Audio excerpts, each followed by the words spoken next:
આજે આપણે બનાવી રહ્યા છે ગુવાર બટેકાનું શાક। તો એના માટે બટેકા અને ગુવાર સુધારી લીધા છે, ટમેટું છે, અહીંયા બધા મસાલા તૈયાર કરી લીધા છે અને કુકરની અંદર તેલ મૂકી દીધું છે।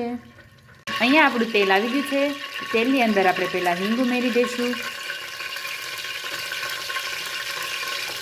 અહીંયા આપણે જીરું નથી ઉમેરતા।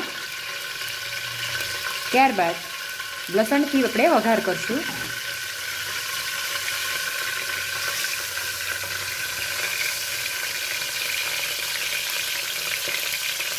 હવે આપણે તેમાં બટેકા ઉમેરી દઈશું।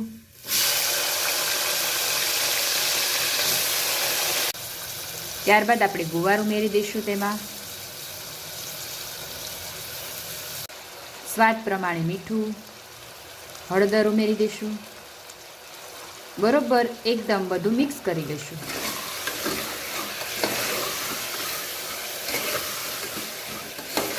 ત્યારબાદ હવે આપણે ટમેટાને પાછળથી ઉમેરીશું, જેથી કરીને શાકની અંદર સરસ ખટાશ આવી જાય।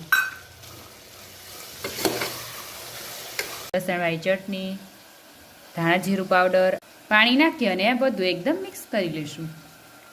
તૈયાર કરેલ ચટણી આપણે શાકમાં ઉમેરી દઈશું।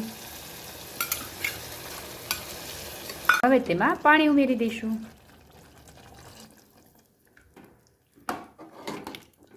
ઢાંકણું બંધ કરી અને 3 થી 4 વિસલ વાગવા દેશું। તો આજે જમવામાં છે ગુવાર બટેકાનું શાક, બાજરીના રોટલા, અથાણા, છાશ અને પાપડ। ચાલો બધા જમવા।